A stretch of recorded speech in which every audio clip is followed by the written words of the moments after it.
This episode of the Golf Gambling Podcast on the Sports Gambling Podcast Network is presented to you by our Patreon. Score exclusive perks, content, and contests, including NFL Wins Contest with a $1,000 prize. Join today at sportsgamblingpodcast.com/Patreon. And we're also brought to you by Game Time. Download the Game Time app to get last-minute tickets at the lowest price guaranteed. Use promo code SGPN for $20 off. And don't forget about DraftKings Sportsbook. Download the app now and use promo code DGEN. New customers can score $200 in bonus bets instantly when they bet just $5 on any college football bet. Only on DraftKings Sportsbook with the code DGEN. All right, DGENs, welcome back. It's the Tour Championship betting preview with your boy Boston Capper with the God of Golf himself, Steve Schirmer. Steve, if people didn't bet, there'd be zero fucking reason to watch this tournament. Well, other than the fact this is the season finale of No one the cares. Golf Gambling Podcast. No one cares about this fucking... What do you mean no one cares? No one cares about the FedEx Cup at all. Do you care? Not particularly. No. I mean, I care because I like to complain about this thing every single year, and I like it on my soapbox about why this particular format is terrible for this particular golf course, and I like putting a certain content producer in a body bag every single year about this thing, which I've already done this year. I don't have to rehash it on the podcast. I've actually just sent a giant text to him at about 11 o'clock at night about how it's going to be just like every other year. So, but yeah, I am here on location. This is not a fake background. I am at my parents' lake house for the week. I took the family down here. We are down the Finger Lakes. I've had a very lovely week, other than the fact that I was constantly refreshing my leaderboard at Watkins Glen for the NASCAR race, and realized around hole 14 that Hovland was going to screw me out of my Scotty outright. And I put a little bit down on Hovland live at that point and got a little bit of money back, but it hurts because I had realized by Wednesday when I did my video that I probably should have bet Hovland because the weather report went in his favor. Yeah. And it sucks that it ended up going into fruition. So, and plus the fact that Scotty blew a 2-shot lead with 5 holes to go and missed a 5-footer, and Hovland just went berserk on the back 9. That's not the worst loss of the year, but it's close. Yeah, it was pretty bad. I just typed uh-oh. That's all I did. I could feel it coming. I was like, I'm not gonna say anything or type anything. And then when he stuck it on 18, I was like, yeah, this is an uh-oh. Like you knew Scotty wasn't gonna, like, as soon as Vic did that, I was like, it's a wrap. Well, I mean, I knew it was a wrap too when our producer kept saying Scotty was a lock all weekend, basically pulling you from the Sony Open with your Russell Henley. Yeah, that's right. Yeah, and he just kept chopping the wood. I did have a retaliatory. Max Homa has this lock. So mean. Listen, you know what? Don't start a war with me. It's like don't start a war with Russia in the winter. Don't start a mushing war with me. With golf bets and. Look, it is what it is. It's half kidding. It's mostly shtick at this point. I don't actually believe a lot of stuff. But it aggravates me because I just kind of know that the stuff that I think is going to happen and really hope is going to happen. I don't know how, with all the bad beats and all the times you've been mushed, that you don't believe in it. It's fucking insane to me. Well, like, I believe in it 100%. I think it speaks to the testament that I'm really close a lot. Exactly. But...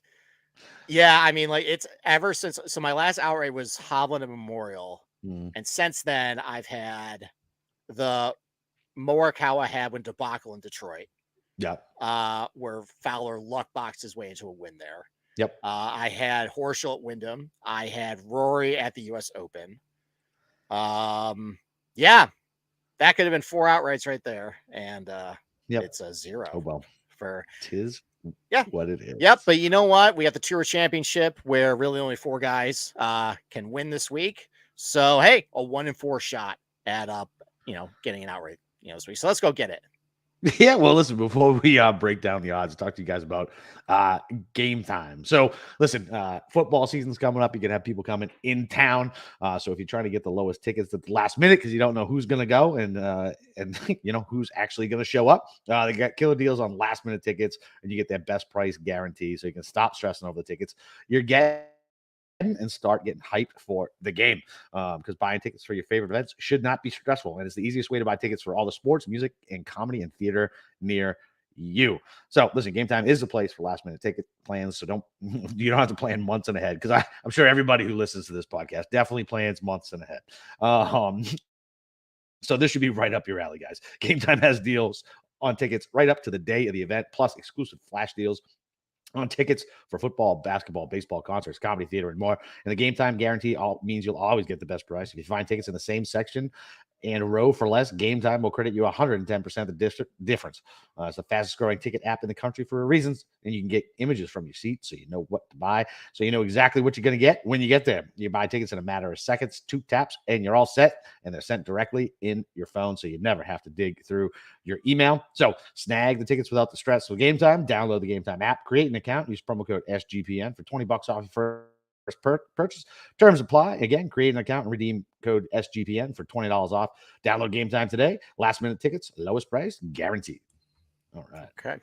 All right. Let's move to Atlanta, which actually American Wasp asked, as long as it's a joke, why the F would you have a golf tournament in Atlanta this late in August? Well, listen, the PGA Tour constantly messes everything up. It's the same reason why you don't have a golf tournament in August in Memphis, Tennessee, either, but they don't really seem to care. But yeah, so we have East Lake Golf Club. So did you read my preview this week? Yeah. You did. Do you have any questions? Do you have any questions? No. No, not really. I just kind of you sound really invested this week, buddy. I mean, I don't know how. And look, I just don't know how. I don't know. I don't care about the FedEx Cup. I think it's fucking meaningless. I think this format's fucking ridiculous. I know they have to have something for a playoff, but there's got to be a better solution than this. Like, I don't know. And I think, I mean, shit, man. Like, it used to at least be, well, at least all the top guys will be in the same spot, right? Now we see that. How many times a year do we see it? Next year is going to be even worse because there's going to be even more no-cut events with fucking top talent in the field. So I didn't like it before. I certainly don't like it now. Like, it is nothing special about it. Nothing.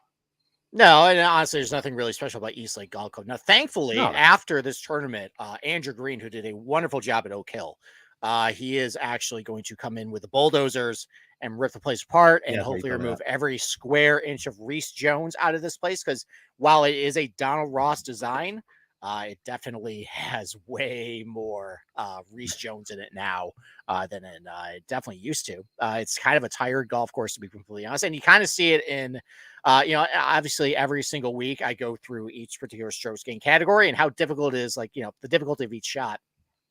And the only real difficulty I would say is probably the tee shots. It's really narrow. It's one of the narrower golf courses on the PGA Tour.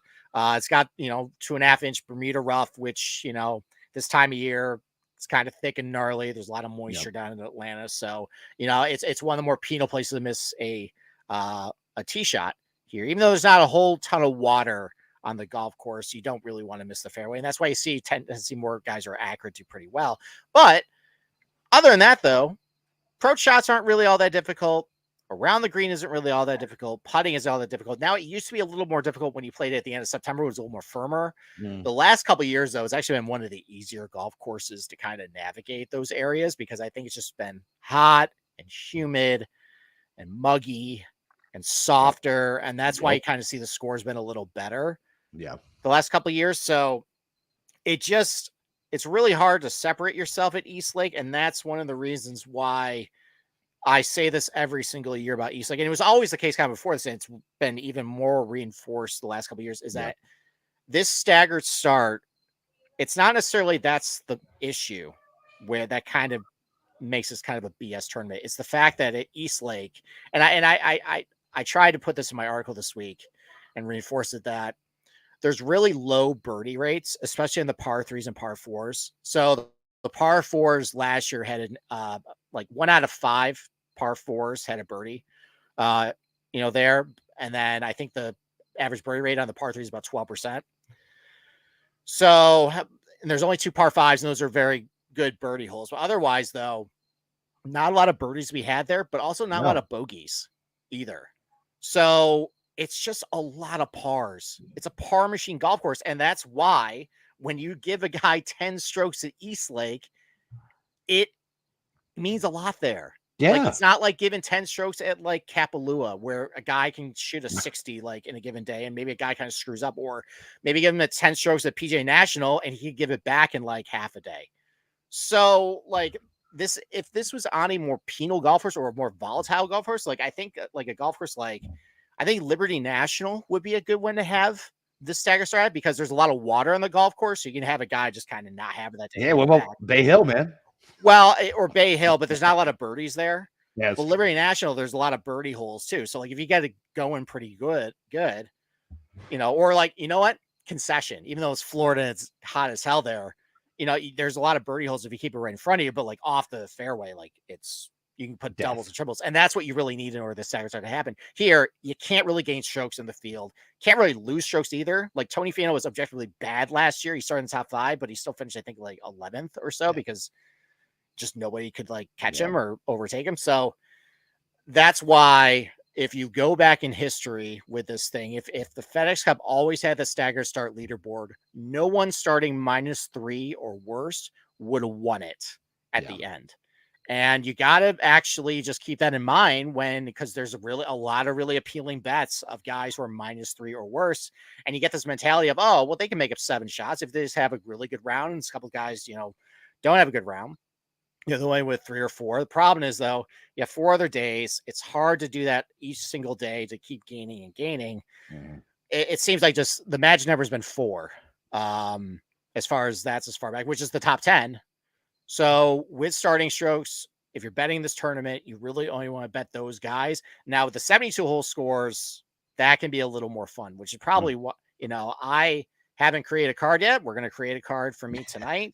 It's probably most of those, but just looking at the top of the board, you got Scheffler, Rory, Rahm, Hovland, and then some of the guys below that in the top 10 are kind of uninspiring. It's probably just going to be one of those 4 guys, and all those guys are 8-1 or better. Yep. Mm-hmm.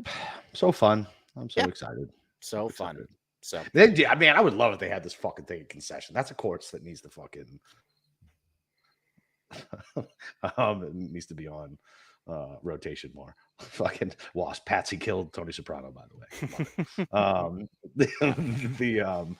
Yeah, man. I don't know. I don't know. Yeah, we can talk to the guy. Maybe you can get me excited about betting some of these fucking bums, but I haven't really looked at the odds board on DraftKings all that much tonight, so I actually don't really have any. I got a couple of positionals I bet just because it was just snap betting, but like you guys are really going to kind of see my process and kind of talk through it. I got some guys I want to bet, but if I don't really find good numbers, like we'll see what happens tonight. So yeah, I got 3 matchups, 1 with placing.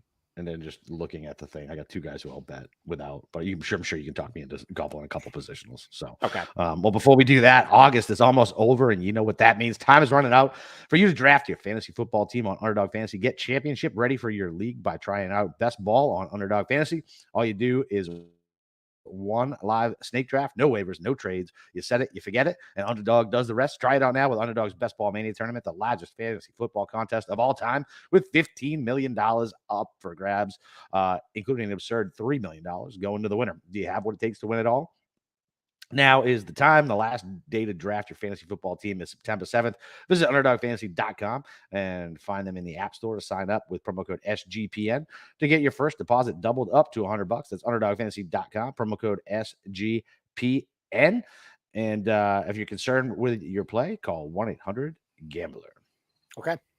Well, why don't we start breaking it down then? Why don't we start with just those top 5 guys, starting at -5 and then all the way to -10. So we got Scotty Scheffler starting at 10 under. We got Victor Hovland, that thief at -8. Roy McIlroy, -7, who dominates here. Jon Rahm, the suddenly struggling Jon Rahm at -6, which that's also another complaint is that Jon Rahm has been horrible in the FedEx Cup playoffs, and there's really very little consequence he has faced so far. True. Like if he just finds it this week and ends up winning, like it kind of cheapens your playoffs at that point because he was pretty bad at Olympia Fields. He was really bad at TPC Southwind. Anyways, that's just another complaint. And the surprising Lucas Glover, everybody's favorite underdog darling. Everybody's really hoping can get that captain spot of the Ryder Cup. Maybe. I don't know. No. Why? No, I don't want Glover on my phone. He's 5 under. Okay, so why don't we start with Scotty? Okay. I guess what's your Does time? Scotty know? Scott, I don't think Scotty knows. Scotty doesn't know.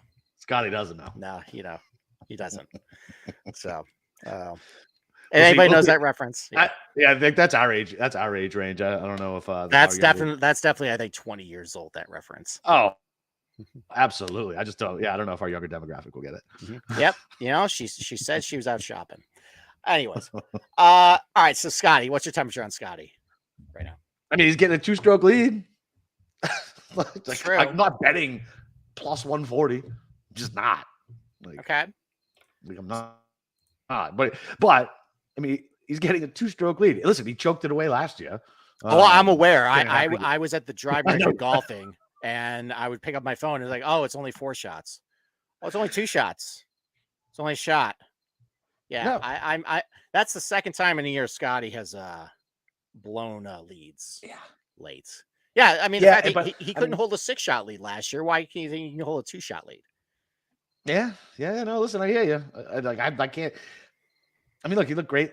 It was just funny to see him come down the stretch. Like, I don't know. You can watch him, and I could feel that he wasn't going to win. You know what I mean? Like before, like at the Players, I was like, this guy's just a fucking monster. You know what I mean? Like he's not going to falter. Like he's just going to run away with this thing. I haven't gotten that feeling this year, even though his, tee degree numbers have been fucking ridiculous. His putter has been a problem for a long time. That seems to have straightened out a little bit from the switch, but I don't know. Yeah, I'm not betting him at plus 140. Okay. And I don't particularly like him as a golfer, so I'm definitely not rooting for him. Yeah, you don't like the golfers who are milquetoast and possibly go to large buildings on Sundays. Look, and small groups on a Wednesday night to talk about the large building on a Sunday. All right. Yeah, look, like tee to green, he's everything you're really looking for at Eastlake. He's hits it so great off the tee, the combination of length and accuracy. One of the things I'm also doing this week too. So Data Golf, I give these guys just free plugs every single week. Yeah. They actually, and I never understand why I never incorporated this, but they actually project out what yardage approach shots everybody's going to hit. So I was actually able to create a composite strokes gain approach instead of just like I'm using like 125 to 175. That only covers like half the field or so. Yeah. I'm actually getting like based on all their shots they're going to hit. I mean, he's best in the field by far from all ranges. The problem though is that putter. And I mean, it's very ugly. He's lost over a stroke per round putting at Eastlake in his career there. I think over 12 rounds. He is a very poor Bermuda putter, at least from what I've measured. At least the pure Bermuda, not like the overseas stuff that can go either way. So, I mean, and where's the bet with Scotty? It's either, do you want to bet him plus 140 for starting strokes? You could do without strokes, but he's 5-1.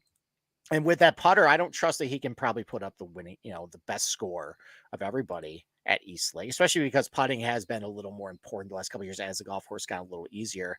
But yeah, like I'm looking at DraftKings, like minus 600 for a top 5. I don't want to pay that. Minus 2,500 for a top 10. All right, fine. 2,500. Yeah, there's your whale lock play. $2,500 to win $100. There you go, guys. Can you imagine fucking being that stupid and fucking betting like that? I mean, it's basically an ATM for if you want $100 at that point. I mean, you talk to some of these air quote sharps that have these portfolios that they can absolutely do that. They'll find the little leverage here, leverage there, and fucking that's how they make it super fun. Yeah, but like, I mean, I guess, I mean, honestly, like he's paired up mostly with like Rory in matchups. Now they're giving Rory a lot of respect in those matchups. Like I've seen like minus 115 on Rory against Scheffler. Like he's the favorite. He's starting 3 strokes back, but Rory's just so good here. Yeah. And he's in form. He's always putts so well at Eastlake too. Like it just seems like that's like of all these guys, I think he's the one I'm most likely to bet with the starting strokes probably to win. Like it just seems like it like this would make sense that he hasn't won a PGA Tour this year. Like this would make sense he wins. He wins all. What would it be like his 4th fucking FedEx Cup? Like that means anything. Like right.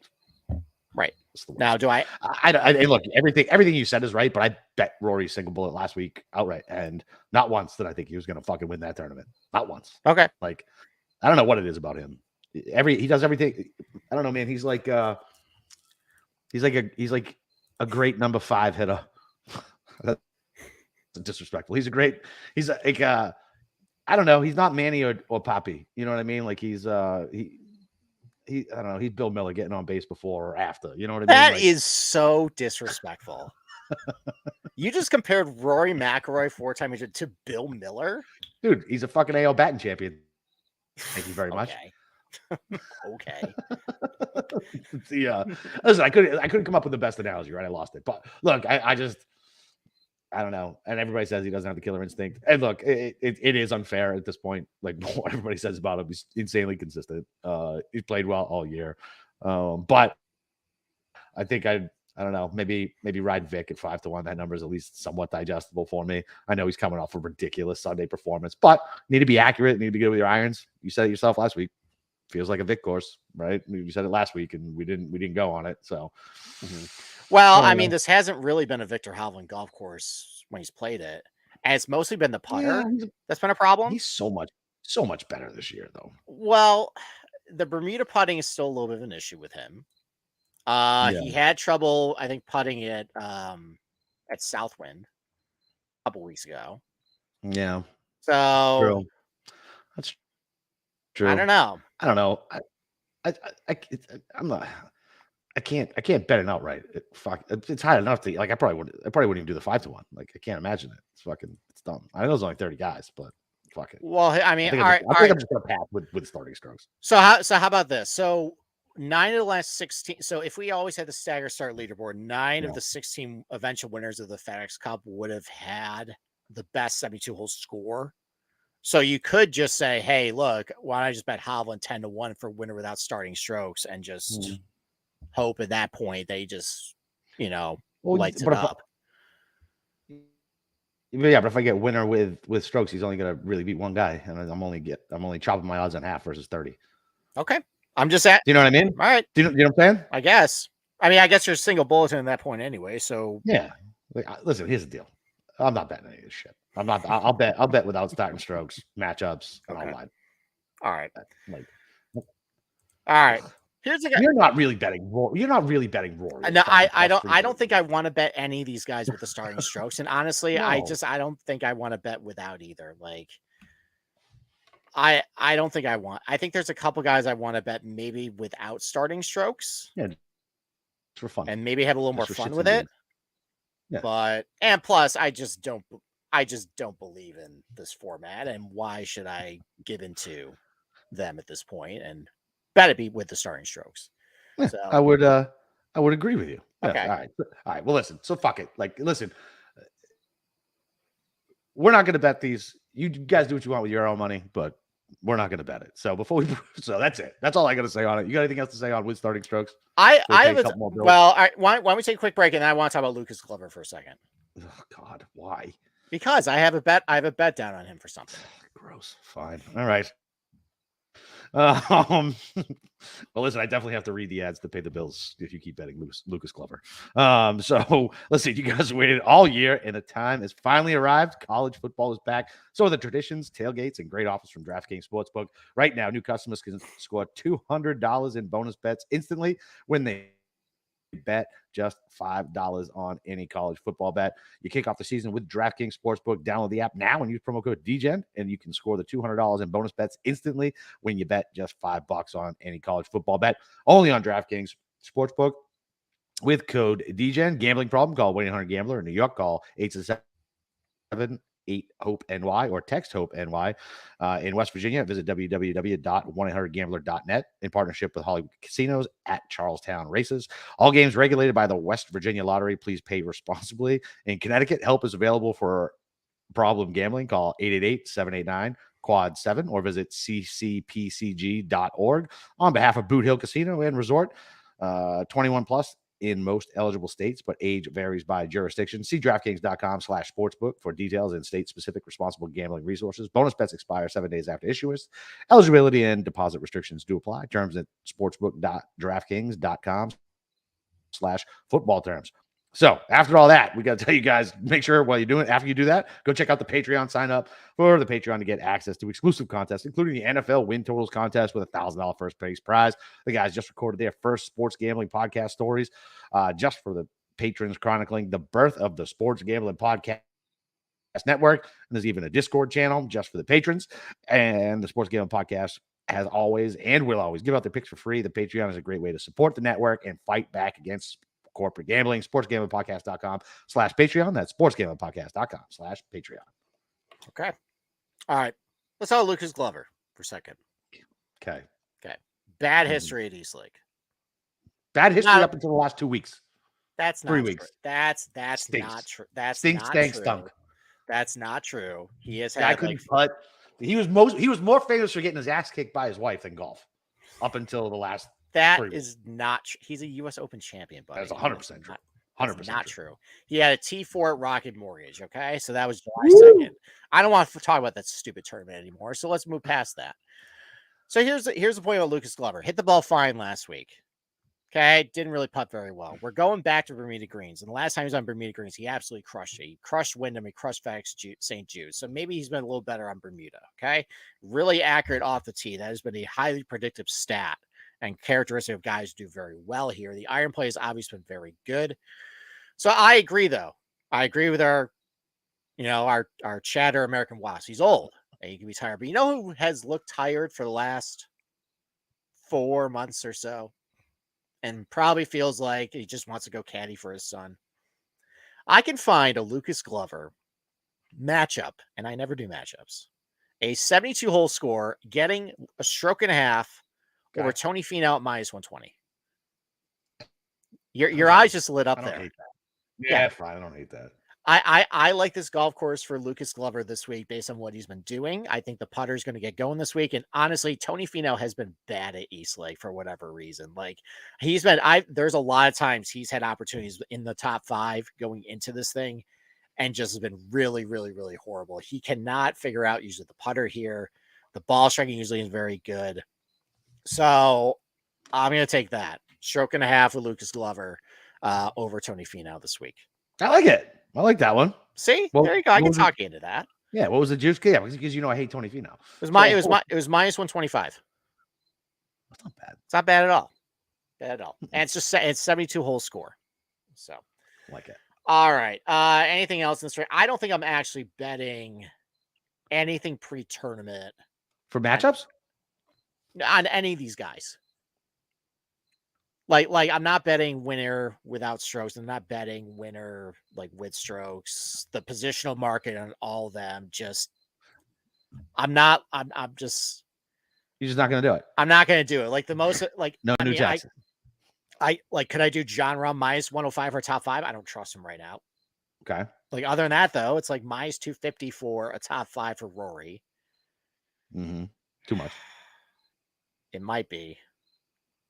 I mean, I think your best hope is just hope he just gets off to a really slow start and maybe get a little bit of a discount. All right. So how about before tournament? I fucking hate this guy. I was just bitching about him actually. Okay. The number for a guy who's playing insanely well, hits fairways, can putt. 30-1. Brian Harman without strokes. Okay. Right? Like terrible. I feel like that's a really good fucking number for him. Like based on what he's doing. We came in 5th or 6th at the BMW, won the Open. He showed up at every single Masters. Does he have a history here? He does. It's not very good. T24 in 2017, and so T24 out of 30 guys, not good. T21 out of 30 guys last year, actually. He did not putt very well last year. Putt really won 2017. His iron's great in 2022. His iron's terribly in 2017. I get it with him. I get that he's super accurate and can putt. Yeah. The irons have been really up and down. I mean, the last 3 tournaments, they've been okay. Yeah. Yeah. Off the tee got him last week. So you want to do 30-1 with strokes? No, without strokes. Without strokes. All right. So low 72 score. Yeah. It's not bad. No, it's not terrible. It's not terrible. Actually, he's 40-1 on DraftKings. I just looked. Did I have the wrong screen up? Yeah, the wrong screen up. 40-1 on DraftKings without. That's not bad. No, it's not bad at all. Without starting strokes. Yeah, 40. Yeah, I don't hate that at all. I don't hate that at all. Just because it's like I'm gonna write that down. I'm not gonna bet it yet, but I'm gonna write that down. Yeah, I don't hate that one. That's the only one that I was looking at, other than throwing like $25 on Keegan just cause. All right, now that we've actually moved into the guys at 4 under, let's just start the conversation. Okay, it's Patrick Cantlay, who somehow has won one of these things despite really poor history at East Lake. He cannot putt at all at East Lake. He's out for me. I don't think with how poorly he putts, he's not coming back from 6 strokes. I believe you. Wyndham Clark is a good Bermuda putter, but I also played this game with him at FedEx St. Jude where you just get penalized by missing fairways. I think he's out for me. And some of the comp courses I looked at, he's out. Surprisingly, Fitzpatrick's been pretty bad at this golf course. Yeah, but he was bad up until last week. He fucking showed up out of nowhere. There's did you hear what they said on the telecast? So he went to school at Northwestern for like a semester, but he loves Olympia Fields. That had course history with him all over it. Okay. So you got the hard. He went to school at Northwestern for a quarter, and fucking Rappaport's been blowing him for fucking how long? Yeah, he went to school for like a semester there. Unbelievable. So he makes it seem like they were fucking roommates for 4 years. Yeah. So anyway. All right. So he's only played East Lake once. It was a T15. Yeah, I was just very irritated that I had to watch fucking Matty Fitzpatrick fucking all day on Sunday because there's no golfer I hate looking at. Okay. More than fucking Matty Fitzpatrick. What do you think his driving accuracy rate was this year on the PGA Tour? Who? Matty Fitzpatrick. Oh fuck, I don't know. Like fuck 53%? 56%. Oh, that's close. Yeah. Like that's like Adam Shank, like inaccurate. He had about the same driving accuracy rate as Sam Burns this year. Gross. So it's not like we're getting Fitzpatrick the fairway finder. Yeah. I don't know how much I like him this week. I think he might have used all his energy last week. Yeah, I just don't like him in general. So okay. All right. So Fitzpatrick's out. I honestly, if there's a guy in this range I want to get some sort of bet on, it's probably Max Homa. Just playing super well, driving the ball great. His iron numbers are starting to take up a little bit. Putts really well at East Lake, and actually surprisingly putts really well in Bermuda, like the ones I looked at. Yeah. So what can I do with Max Homa? So I could do the top 10 on him at minus 110. I don't know if I want to do that. I could do winner without starting strokes 14-1. Or I could do winner with starting strokes at 28-1. He's at 5. He's starting at 4, and guys have come back from 4. Actually, so I can give you guys the breakdown for the number of times guys have come back, like I guess where they would have started. So it is starting at the lead at 10 under is done 4 times, -8, where Hava starts 6 times, -6 or -7 once. I'm sorry, -6 once, -7 0 times, -5 twice, -4 3 times, and then 0 -3 or worse. So I could go 20-1 for winner with starting strokes for Homa. I got 3-1 top 5. I think maybe I do that instead. Okay. What do you think? I like that better than winning. Okay. So, all right. Yeah, I'm fine with that. And I guess 3-1 top 5, 30 guys. You can write off 4 of them, so really 26 guys. Yeah, I mean he's T6 right now. Yeah. Maybe I do that. I think that's the play. I think Max Homa's going to play pretty well this week. Okay. Why are you hesitating? I'm not. I'm writing it down. Oh, you're writing it down. Okay. Okay. All right. I don't have any other takes in this range. You want to move on to the 3s and 2s? Sure. What are we talking about? Just matchups, I guess. All right.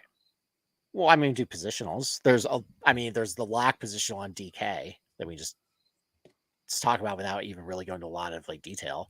Yeah, sure. Xander top 10 -115. Yeah, all day. That's easy. Yeah, all day. It's a layup. He's awesome here. He's starting T11. Yeah. The guy is going to crush it from all the approach ranges. He's starting to drive the ball a little better. He putts awesome at East Lake. He gains 0.6 strokes per round on the greens here at East Lake. Oh, I'm with you on the Xander one. That'll probably be my heaviest bet of the week, I guess. Okay. All right. So I don't think we need to go with any of that. I guess of the guys in the 3s and 2s, other than Xander, who piques your interest? Maybe Ricky. Okay. Ricky and Keegs, maybe. Now the Keegan thing is obviously slanted, but I mean, you've got to figure that he wants to. The problem is, I feel like when he puts pressure on himself, I feel like he gets even more squirrely and probably makes himself worse because he's fucking wrapped so tight. Yeah, like last week, by the way. Yeah, exactly. It was terrible last week. I know. Yeah, I guess Ricky probably out of the two of them. Okay. I don't like how he's driving the ball lately. Yeah, I know, but like, I mean, I like him better than fucking Russell Henley. I like him better than Tom Kim and Sunday. Henley's good here, man. Henley stinks. I know he stinks in general, but he's good here. You talk about a guy who just has to keep it in the fairway and hits his irons good? Yes. Okay. I mean, listen, it's a long time ago, but he's got a 12th in 2014 and a T3 in 2017. Okay. I took Ricky over Henley in a matchup. Okay. I took Henley top 10 at plus 165. So all right. Well, fine. Ricky can finish T6 and then Henley exactly solo 7th. Okay. Exactly. No, I think Henley, with some of the comp courses I looked at as far as like the value keeping it in the fairway, the iron play has been really good. Like he's going to be really good from a lot of these like proximity ranges I looked at this week. Has putted awesome at East Lake, good Bermuda putter in general, putting well recently too. Like, I mean, I don't know. He's got like LA Clipper fucking DNA. You know what I mean? Like just loser. Just fucking like that's fine, but he can seriously. He can be my 8th place finish loser. That's fine. That's what I'm saying. Like I'm fine with that. But he's just a guy that like I don't know. He's just never there for me. Okay. All right. I got a guy who I want to bet for. So he's starting -2, so he's not going to win with the starting strokes, but winning without strokes. Sungjae M 35 to 1. Sungjae. Yeah. Low 72 hole score. He's starting to put it together. The iron play has been coming around lately. Putts really well on Bermuda and at this golf course too. That one I am definitely betting that one. Okay. Low 72 at 35 to 1. Definitely doing that. That's fine. He's your new Xander. This is the first time I bet Sungjae in like 3 months. All right. I guess. Yeah. No, he went into the crapper for a little bit. Yeah. How about Siwoo Kim? No, why not? Because he stinks right now. He stinks right now. Yeah, he stinks right now. He's been hitting the ball okay. I don't care. You don't care. I don't care. What if I told you he's put really well at East Lake in his career? I don't care. You don't care. You're not going to change my opinion that Siwoo stinks right now. He's just not. Okay, now technically he's only been to East Lake once. I love it. I love it using Capper math. Capper sample sizes. I love it. I don't love the fact that he's lost strokes putting his last 2 Bermuda trips. Like if I saw a little bit at like St. Jude and Wyndham from him, like a little bit of putting, yeah, maybe I could buy into it. I mean, his top 10 number right now is, where is he? Plus 3 to 1. I don't even know if I want that. I'm telling you, dude. Has he top 10 fucking anything this year? I don't know. You know what? I don't think he has, dude. Let's find out. Yeah, I'm just looking here. Oh, he got 4th at Memorial, 2nd at Byron Nelson. Yeah, I'm just looking here. The Sungjae M top 10 at plus 230. That actually sounds pretty good. Yeah, I don't mind that. I don't mind that. I like that one. I think I'm going to add that too. So I'm up to Homa top 5. Xander. Here's the problem. I'm betting all these top 10s, and not all of them are going to do it. Yep, I know. So maybe I should leave Sungjae off. What are your other top 10s? Well, Xander top 10 and Russell Henley top 10 and Homa top 5. Well, fucking take Henley's sorry ass out and put him in. I already bet it. Top 10. I already bet it. Oh, well then. I think I'm just going to do. I think Sungjae just in the low 72 score is probably just going to be it for me. All right, fair enough. Okay. All right. Anything else in this range? How about Tommy? Any thoughts on Tommy? Not really. Maybe. I mean, what's his low? What's his low 72? That would be fucking. His low 72. That would be really fun. Like if he won the low 72 and didn't win this tournament, he's 25 to 1. I don't think I like that. Nah, it's too short. He's good on Bermuda though. He is good. He is good on Bermuda. He hasn't popped very well here. What's his top 10? His top 10 is minus something. No, it is plus 150. No, I'm sorry. Yeah, plus 150. I think I'd rather Fleetwood plus 150 than Sanjay. So Fleetwood starting T11, Sanjay starting T16. Yeah. I think I like Fleetwood top 10. I'm fine with that. So okay. I'll go Xander and Fleetwood top 10. I'll join you home at top 5. Okay. All right. And that'll be it for my placements. Okay. What about Tom Kim? What's he been doing lately? Because theoretically, he should be good here. Theoretically, he should be good. He's been decent. Yeah, T10 BMW, T24 FAG St. Jude, T2 the Open, T6 of Genesis. He's never played this course before, so brand new. Didn't he win? What's it? It's one Sedgefield. His first one was Sedgefield. Yeah. Yep. Played well at Wyndham. Yeah. Yep. What's his low? Winning without starting starts. What's that for him? 40-1. There's a giant moth around me right now. Doing it outside was probably a bad idea. Listen, at least you can do it outside. It is like Jurassic Park here. Yeah. Well, listen, I don't hear you complain about bugs. I live in Florida and it's fucking like if I was outside right now, I'd still be sweating. I think Tom Kim 41 low 72 hole. That's I don't mind it. I kind of like that. 40-1. Yeah, 40-1. So him and Hammond low. 5. Sungjae, Tom Kim, Harmon. That's not a bad card for low 72 hole score. No, I don't hate it. Okay. All right. I think I'm done with this range. All right, let's go to the ones and guys at even par. So the guys down at the bottom of the leaderboard who have absolutely no shot at winning this thing. You have Morikawa at 1 under, Jason Day at 1 under, Taylor Moore 1 under, Adam Schenk 1 under, Nick Taylor 1 under. Yeah. You got Hatton, who I think might be able to make his way up the leaderboard at even par. Jordan Spieth at even par, Sam Burrs at even par, Emiliano Grillo at even par, Sepp Straka at even par. To be honest, I like the guys at even par better than the guys at 1 under. Yeah, I probably agree with you on that. So, yeah, I definitely agree with you on that. So what can we do with Hatton here? So he was matched up against somebody in the juice is fuck. Yeah, so unfortunately in tournament matchups, he does not have something on DraftKings, so that doesn't work. Okay. What's his winner? He's 20-1 on low 72 hole score. I don't love that. It's plus 360 for a top 10. That seems that's the bridge too far for me. That seems a little ambitious. Yeah. Yeah, maybe it's nothing with him. Maybe if somehow they add a matchup I like. Yeah. That could work. Or like a group. Now he's not even in groups either. What are we doing here? Yeah, I can't find him anywhere. All right, so Hatton probably is not making the card. I don't like anybody at the 1 unders. No. Here. Like Morikawa again theoretically should be good here, but he has putt awful at East Lake in his career, just terrible. So that's just like every other course. No, unless it's Jack Nicklaus, then he putts well, or Augusta National, he putts well. That's fair. Jason Day is just mailing in right now. Taylor Moore, absolutely not. Adam Schenk, probably not either. Nick Taylor, definitely not. Yeah, I mean, the only guy down here I really like is probably Hatton. That's it. I think I just found a matchup that I like that I somehow missed. Okay, which one is that?